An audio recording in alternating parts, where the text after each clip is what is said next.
À minuit 3. L'assistante de direction de mon mari a publié une photo depuis la table d'anniversaire de mariage que Daniel avait réservée pour nous, et l'a appelé son mari. J'étais assise seule dans notre cuisine à Raleigh, portant encore la robe bleu marine que j'avais achetée pour notre 10e anniversaire de mariage.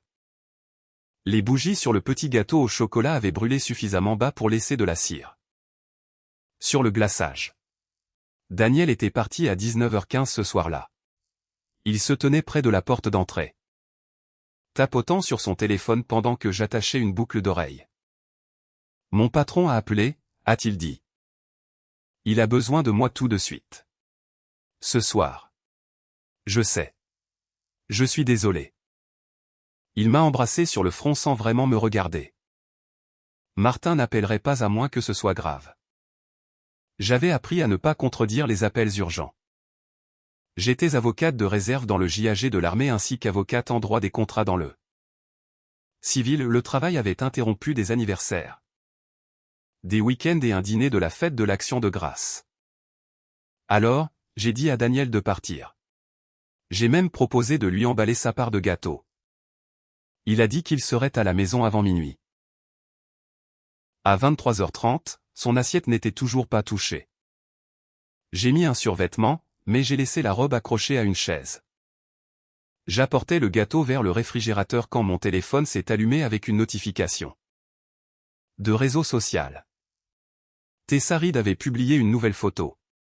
Tessa était l'assistante de direction de Daniel. Je l'avais rencontrée 2 fois lors d'événements d'entreprise. Elle avait 29 ans, était élégante, joyeuse, et semblait toujours savoir ce que Daniel voulait avant même qu'il ne le demande. La photographie montrait 2 coupes de champagne à côté d'une assiette d'huîtres. La main d'un homme reposait près du bord de la table. Son visage n'était pas visible, mais sa montre en argent l'était. J'avais offert cette montre à Daniel pour notre 5e anniversaire. La balise de localisation indiquait « The Capital Grill » dans le centre-ville de Raleigh. Le restaurant où Daniel avait réservé notre table d'anniversaire. Puis j'ai lu la légende « Dîner privé avec mon mari ». Pendant plusieurs secondes. Je n'ai rien entendu d'autre que le bourdonnement du réfrigérateur derrière moi. J'ai étudié l'image comme j'examinerais une preuve dans une affaire, la montre, l'alliance de Daniel, le coin de son costume anthracite, la carte de réservation portant notre nom de famille. Je voulais l'appeler et exiger des explications. Je voulais conduire jusqu'au centre-ville et aller directement à leur table. Au lieu de cela, je me suis assise. La colère peut rendre rapide. Mon entraînement militaire m'avait appris que la rapidité n'était pas toujours synonyme d'intelligence. J'ai pris des captures d'écran de la publication, de la légende et de la balise de localisation. Ensuite, j'ai ouvert l'annuaire de l'entreprise de Daniel et j'ai trouvé l'adresse courriel de Martin Haye. Je connaissais déjà le compte de dépenses partagé que Daniel avait utilisé pour la réservation. J'ai transféré la photo avec une question courte. Est-ce l'affaire urgente pour laquelle Daniel a été appelé ce soir? Puis j'ai envoyé un SMS de 7 mots à Daniel, ton patron a la photo.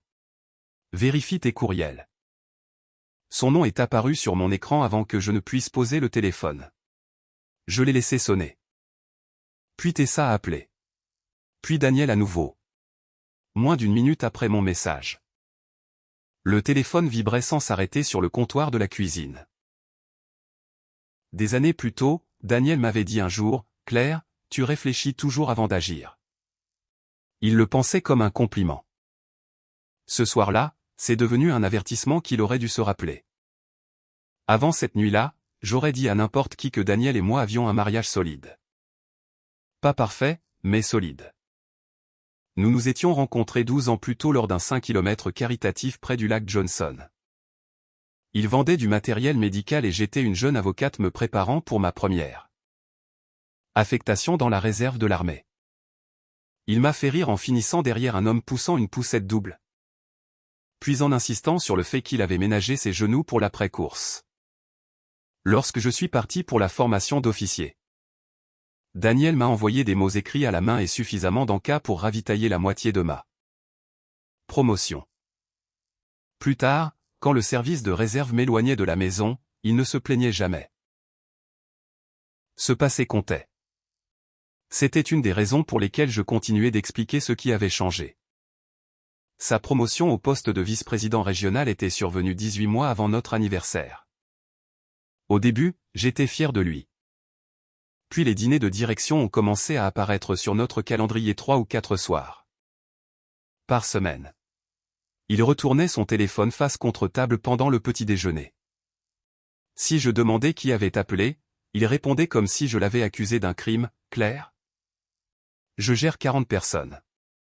Quelqu'un a toujours besoin de quelque chose.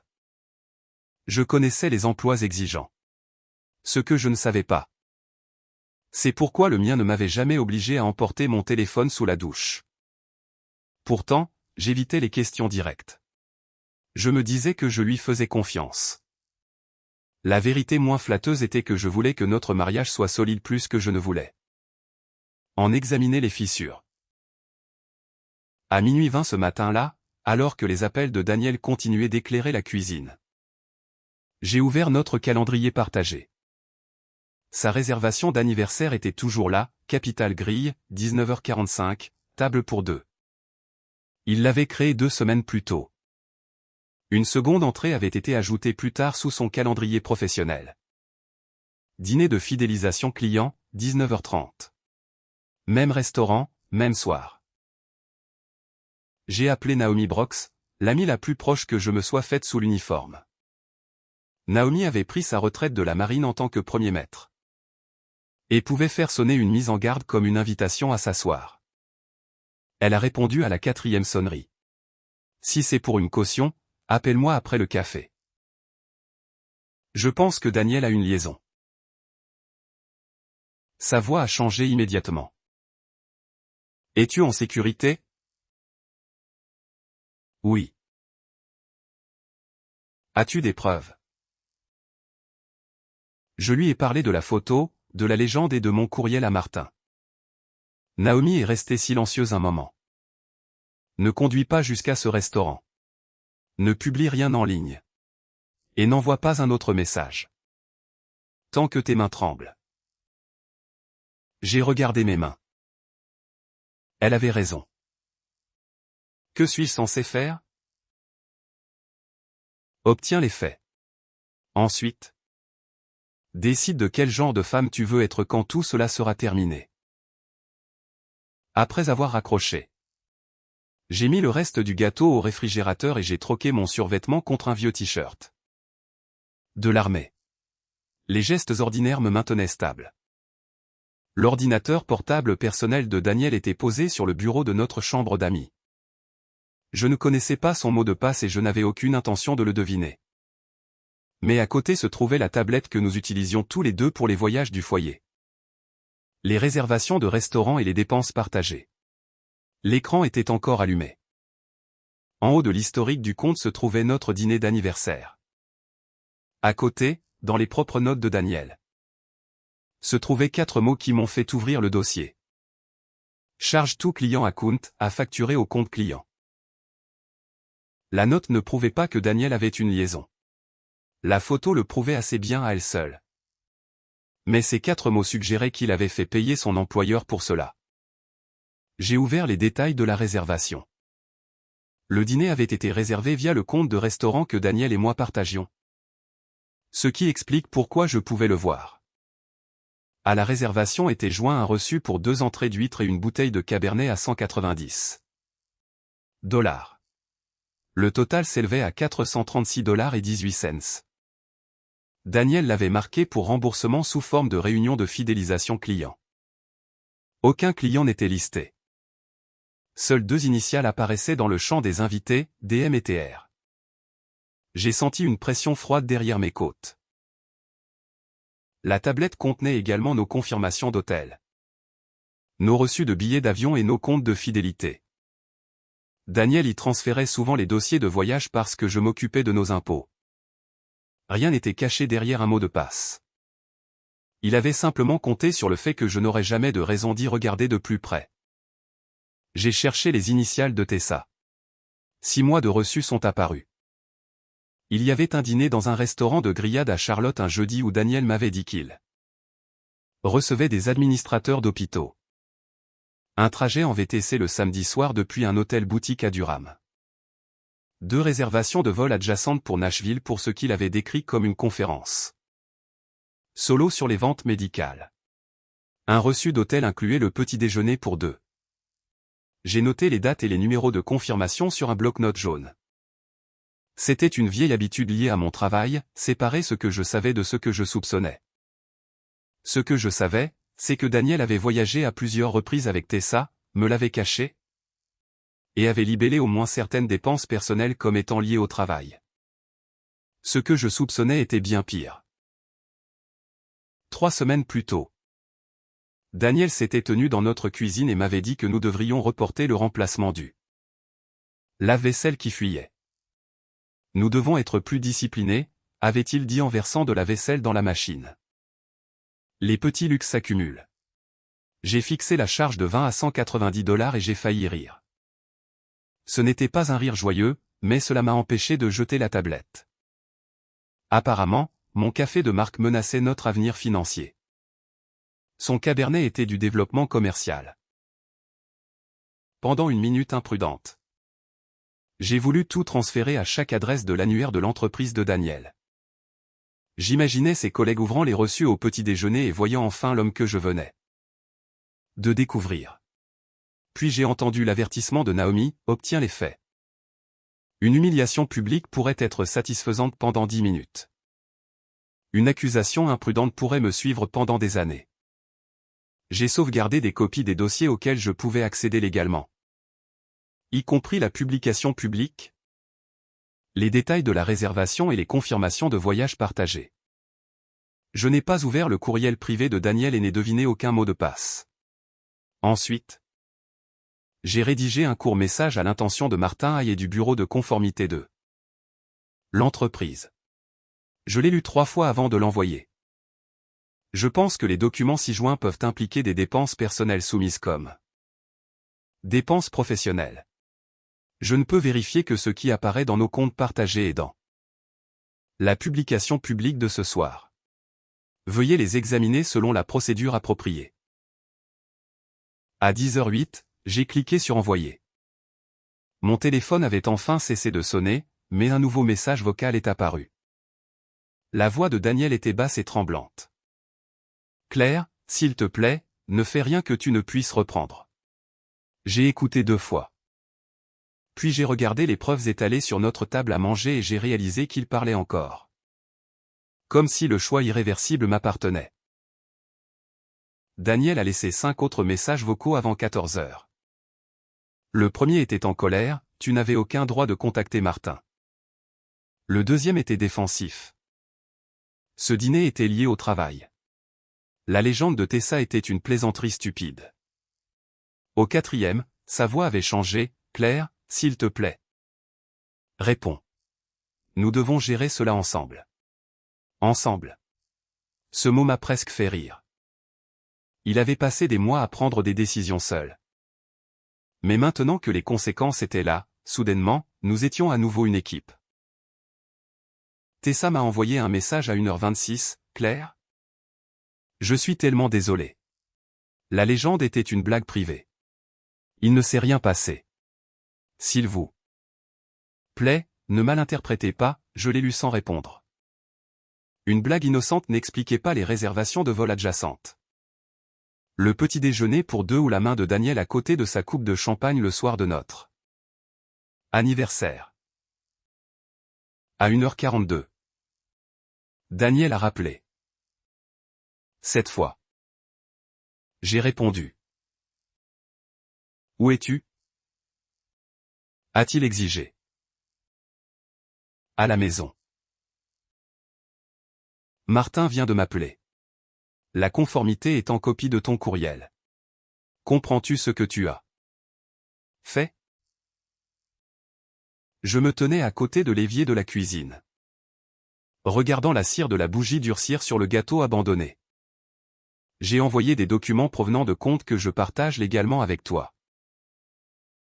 Tu as envoyé des informations privées à mon employeur. Non. J'ai envoyé des dépenses d'entreprise à l'entreprise qui les a payées. Il a baissé la voix. Tu es énervé. Je le comprends. Mais Tessa a fait une publication idiote et maintenant tu essaies de détruire ma carrière. La légende était-elle une blague? Une pause a suivi. Claire. Couchais-tu avec elle? Il a soupiré brusquement. Ce n'est pas une conversation que nous devrions avoir au téléphone. C'était ma réponse. Pendant un moment, aucun de nous n'a parlé.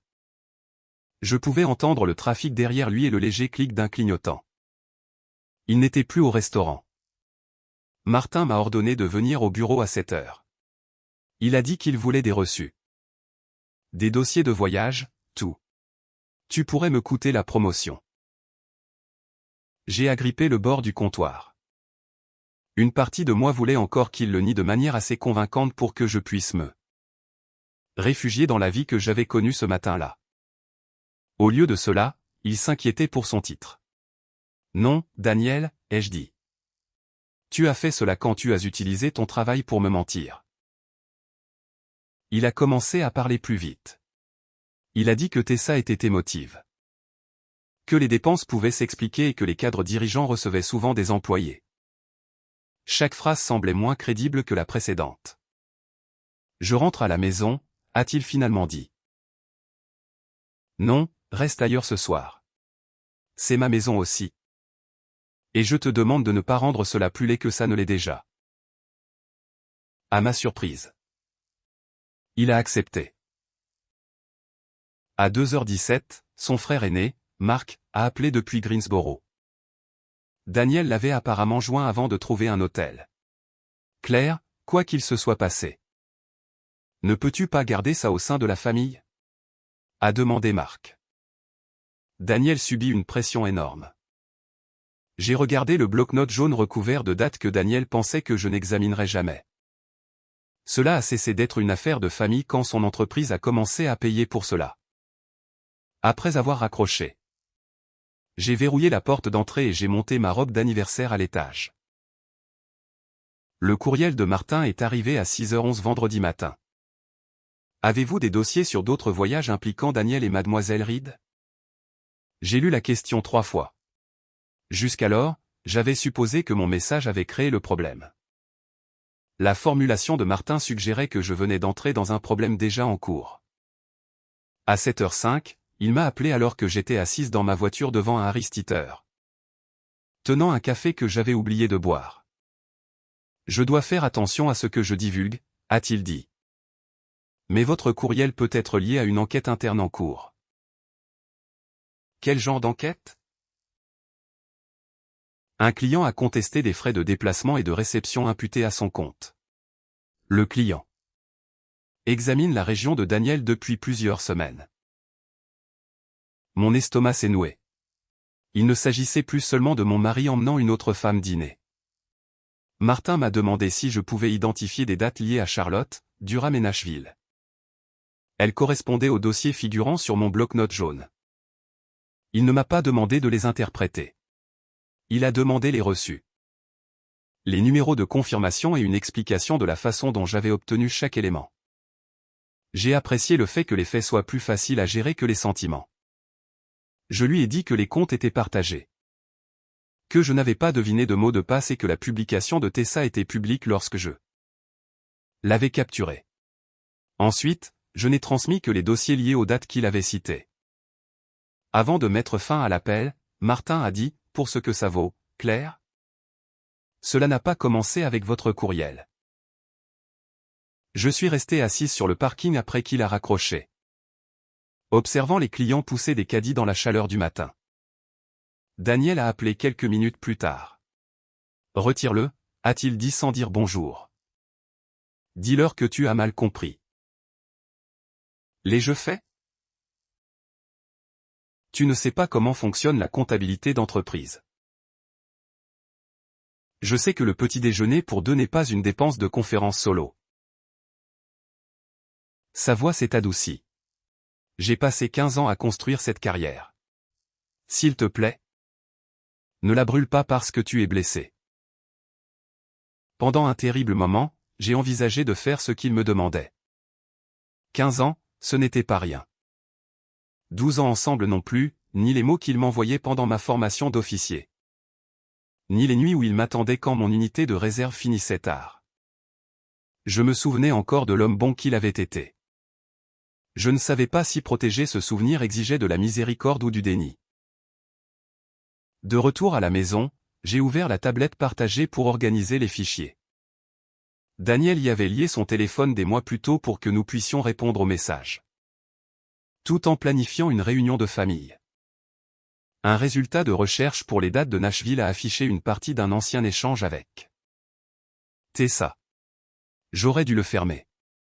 Au lieu de cela, j'ai lu les lignes visibles. Tessa avait demandé, et si Claire le découvre?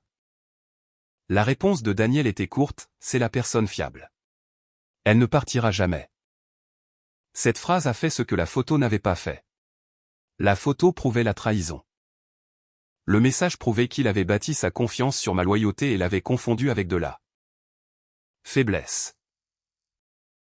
Je n'ai pas appelé Martin pour retirer quoi que ce soit. À 15h40 cet après-midi-là, une responsable de la conformité nommée Evelyn Price m'a contacté. Elle m'a demandé d'assister à un entretien officiel lundi matin et m'a conseillé de venir. Accompagné d'un avocat si je le souhaitais. J'ai accepté, puis j'ai posé la tablette face contre table.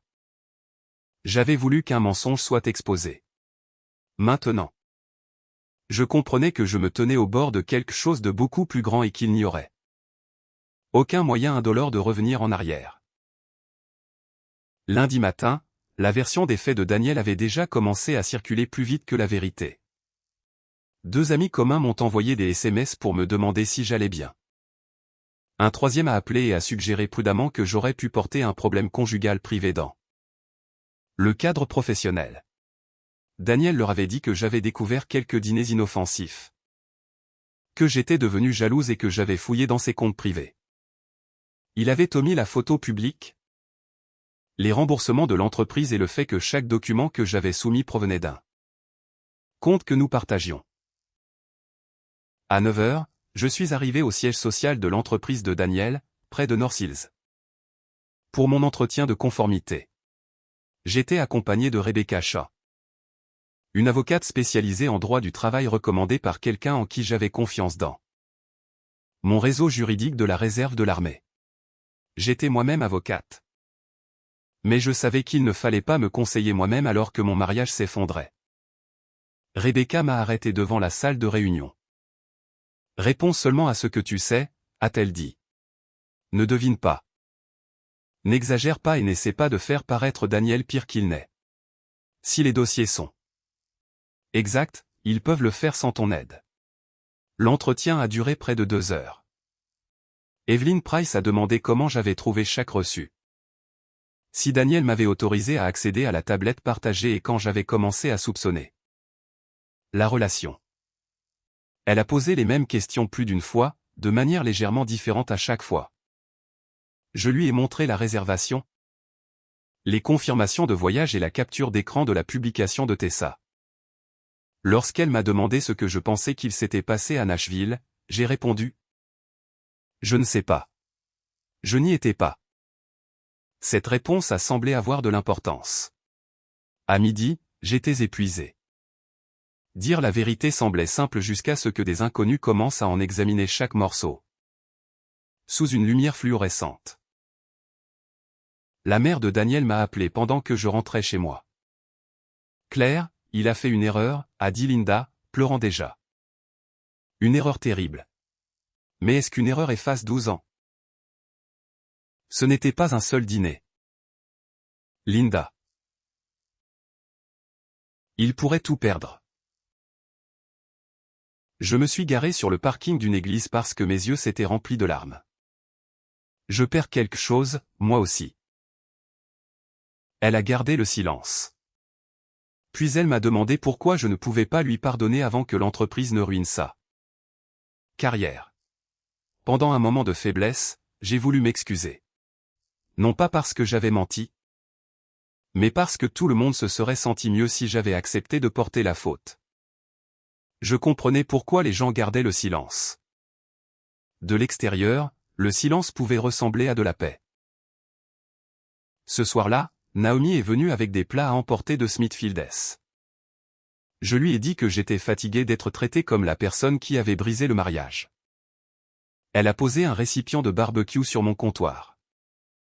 La dignité ne signifie pas rester silencieuse pour que tous les autres puissent rester confortables. Evelyne a rappelé mardi après-midi. Elle n'a pas voulu parler de Daniel. Mais elle m'a demandé si Tessa avait déjà semblé mal à l'aise avec lui. La question m'a déstabilisé. Tessa m'avait trahi, mais Daniel contrôlait son emploi du temps, ses évaluations, ses déplacements et ses augmentations. Quels que soient les choix qu'elle avait faits. Il détenait plus de pouvoir et une plus grande responsabilité. Je pouvais vouloir qu'il rende des comptes sans pour autant me réjouir à l'idée qu'elle perde son gagne-pain. Jeudi, Daniel a envoyé un message, « Retrouve-moi au Jubala Coffee demain à 16 h, s'il te plaît. » Avant la réception de la direction. J'ai fixé le message pendant plusieurs minutes. Puis j'ai répondu, 30 minutes, table publique. Il a répondu immédiatement, merci. J'ai une dernière offre. Je suis arrivé au Jubala Coffee à 15h55 vendredi après-midi. Daniel était déjà assis, tournant un gobelet en carton entre ses deux mains. Sa veste de costume était accrochée à la chaise et il ressemblait moins à un cadre qu'à un homme qui n'avait pas dormi. J'ai failli faire demi-tour. Puis il m'a vu et s'est levé. Merci d'être venu. Tu as dit 30 minutes. Il a hoché la tête et s'est rassis. Pendant un moment, aucun de nous n'a touché à son café. Un tout petit a laissé tomber un dinosaure en plastique. Le bruit normal rendait notre silence encore plus étrange. Daniel a finalement levé les yeux vers moi. Oui, j'avais une liaison avec Tessa. Entendre les mots faisait mal, même après la photo, les reçus et le message sur la tablette. Depuis combien de temps? Environ 8 mois. Je l'ai fixé. Tu m'as dit il y a 6 mois que j'imaginais la distance entre nous. Je sais. Il a dit que cela avait commencé par des déjeuners, puis des verres, puis Nashville. Il parlait comme s'il décrivait une route sur laquelle il avait conduit par accident. Je n'avais pas prévu que cela devienne cela, a-t-il dit. Tu as fait des plans à chaque fois que tu as réservé un hôtel. Il a fermé les yeux un bref instant. Puis est venue la raison pour laquelle il m'avait demandé de venir. Daniel voulait que je contacte Evelyn Price et que je dise que j'avais mal compris les relevés de dépenses. Il a suggéré que je dise à la conformité que certaines charges avaient été inscrites sous des comptes clients par erreur et que sa relation avec Tessa n'avait commencé que récemment. En échange, il a dit, je démissionnerai discrètement. Nous pouvons vendre la maison. Déménager ailleurs et recommencer. À Richmond, peut-être. Tu as toujours aimé cet endroit. J'admirais presque la propreté avec laquelle il avait emballé l'avenir. Une démission, une nouvelle ville, un mariage réparé. Tout ce que j'avais à faire était de mentir aux personnes qui l'enquêtaient et de risquer ma propre intégrité professionnelle.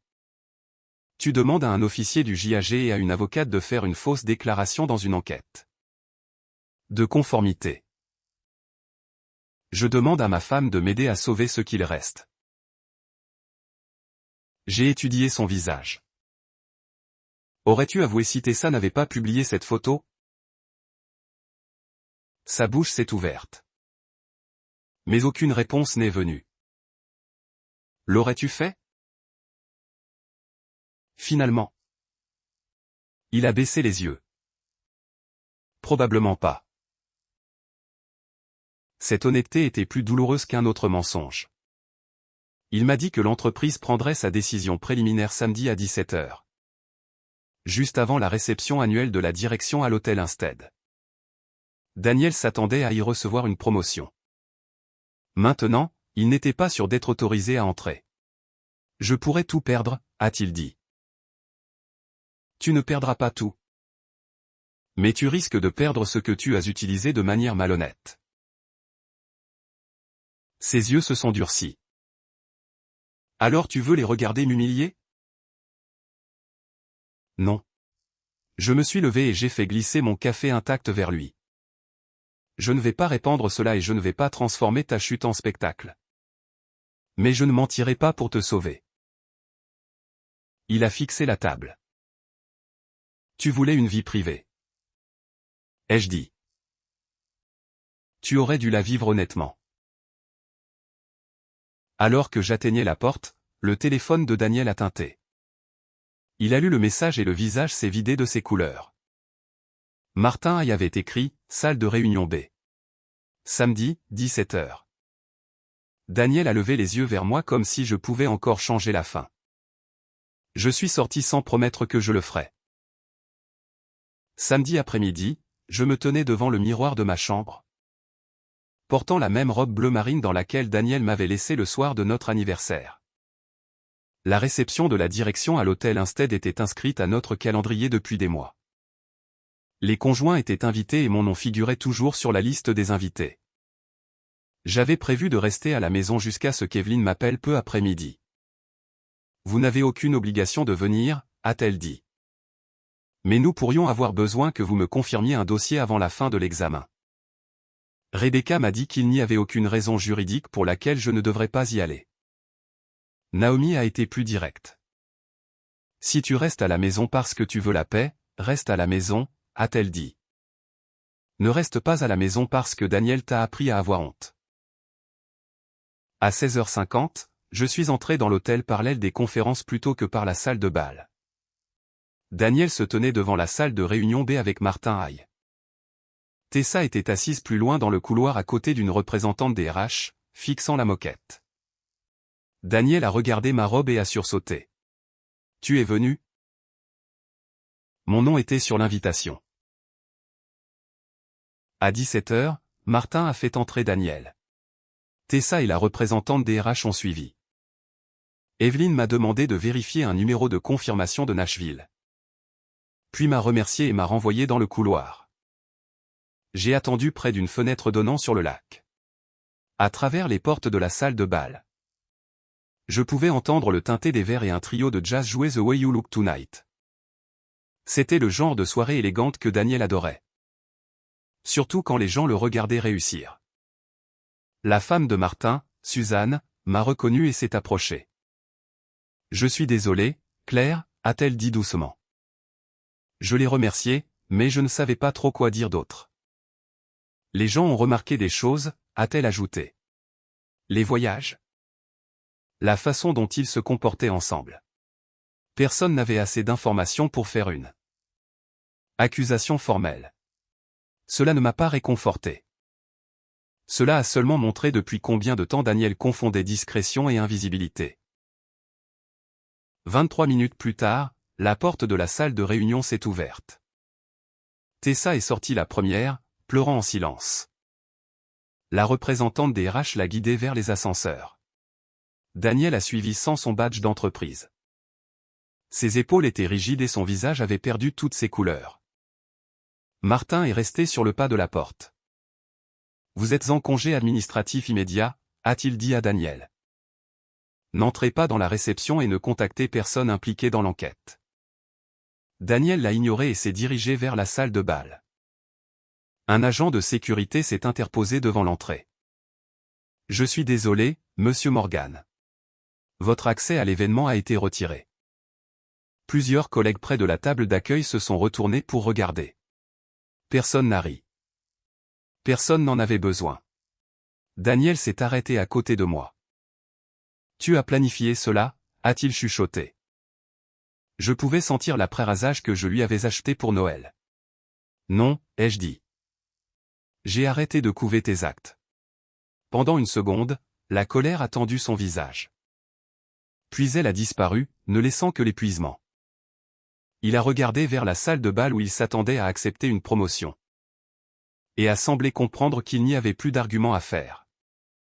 Il est sorti seul par la porte latérale. 20 minutes plus tard. Martin est monté sur la scène de la salle de bal et a annoncé le nouveau senior vice-président. Ce n'était pas Daniel. Alors que la salle applaudissait quelqu'un d'autre, je n'ai ressenti aucun frisson de victoire. Seulement le soulagement silencieux de savoir que la vérité ne dépendait plus du fait que je la porte seule. 3 semaines après la réception, Evelyne m'a appelé à mon bureau. L'enquête était terminée. Daniel avait été licencié pour avoir soumis des dépenses personnelles comme des dépenses professionnelles de clients. Pour ne pas avoir divulgué une relation avec une personne qui lui rendait compte. Et pour avoir utilisé son autorité afin d'approuver ses déplacements et ses heures supplémentaires. Tessa a démissionné avant que l'entreprise ne rende sa décision finale. Evelyne a dit que l'entreprise paierait quand même tous les salaires et frais de déplacement. Légitime dû à Tessa. J'étais contente d'apprendre cela.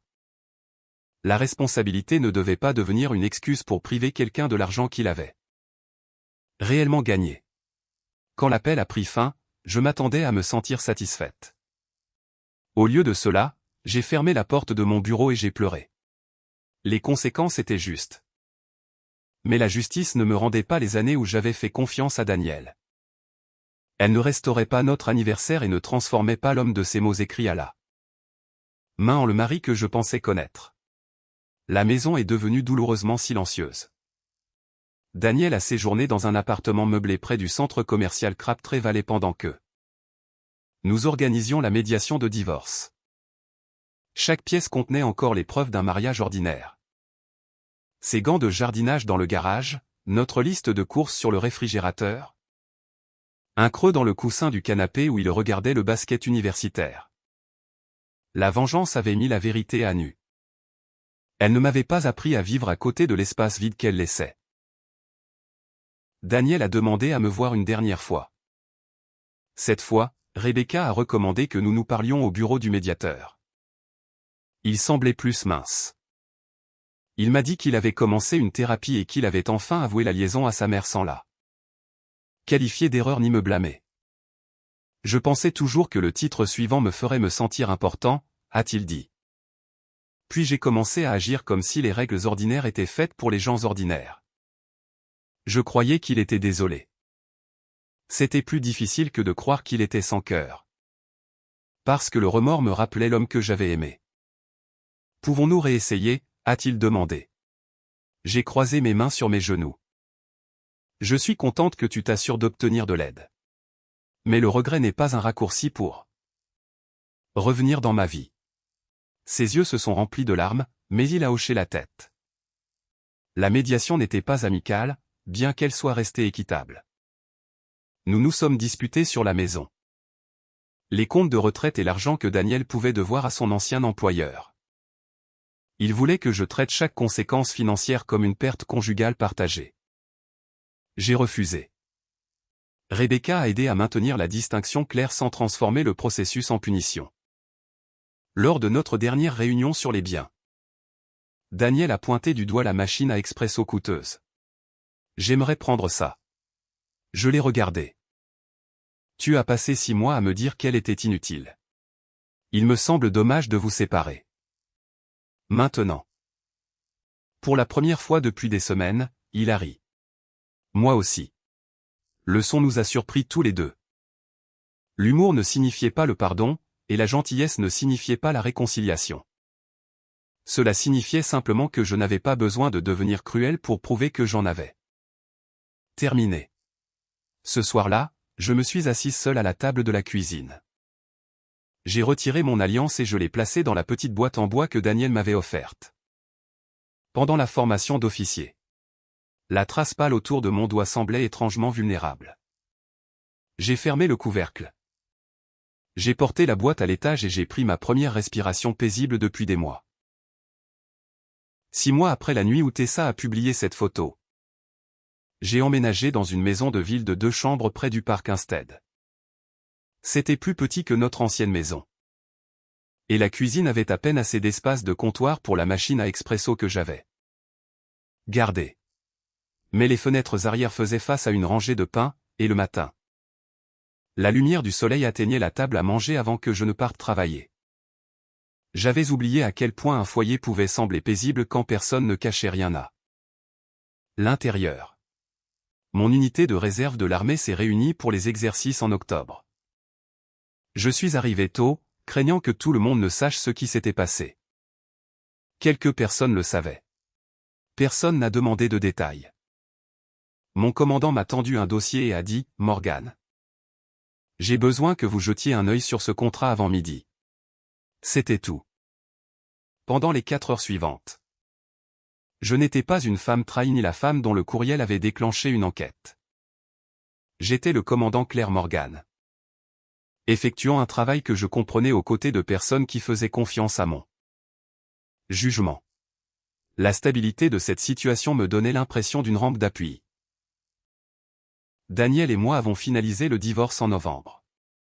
Nous avons vendu la maison. Divisé ce que nous avions construit et ne nous sommes parlé que lorsque c'était nécessaire. Par l'intermédiaire de Marc, cependant. J'ai appris que Daniel avait trouvé du travail chez un plus petit distributeur médical à Greensboro. Il ne gérait personne. Pour une fois, il devait reconstruire sans qu'un titre ne le protège.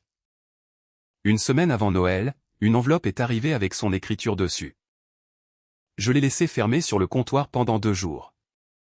La lettre ne faisait qu'une page. Daniel ne me demandait pas de revenir sur le divorce. Il ne blâmait pas Tessa, son employeur ou la pression de son travail. Il a écrit que la thérapie l'avait forcé à voir à quel point il avait souvent traité la loyauté comme quelque auquel il avait droit plutôt que comme quelque chose qu'il devait mériter. Vers la fin, il a écrit « Merci d'avoir refusé de mentir pour moi. Je t'ai haï pour cela au début. Maintenant. Je comprends que c'était peut-être la première chose honnête que quelqu'un ait faite pour moi depuis des années. J'ai lu cette phrase 2 fois, j'ai plié la lettre et je l'ai placée dans un tiroir. Je ne l'ai pas appelée. Certaines excuses méritent d'être entendues sans devenir des invitations à revenir dans votre vie. Le soir de notre anniversaire. J'avais cru que ma vengeance était le message de 7 mots et le téléphone auquel je refusais de répondre. Mais les appels, l'enquête et la perte de la promotion de Daniel n'étaient que des conséquences. Ils ne m'ont pas rendu ma vie. Ce qui me l'a rendu, c'est d'apprendre que je pouvais dire la vérité sans devenir cruel. Je pouvais pleurer l'homme que Daniel avait été autrefois. Reconnaître l'homme qu'il essayait de devenir, et pourtant choisir un avenir sans lui. La chose la plus difficile que j'ai jamais faite a été d'arrêter d'essayer de sauver quelqu'un qui avait été prêt à me perdre. La chose la plus sage que j'ai faite a été de réaliser que la paix ne vient pas en regardant une autre personne tomber. Elle vient quand on arrête enfin de tomber avec elle. Si vous avez déjà choisi votre propre paix plutôt que les excuses de quelqu'un d'autre. J'espère que vous partagerez vos réflexions ci-dessous. Votre expérience aidera peut-être quelqu'un qui croit encore que protéger la vérité signifie détruire une famille, alors que c'est parfois le premier pas pour se sauver soi-même.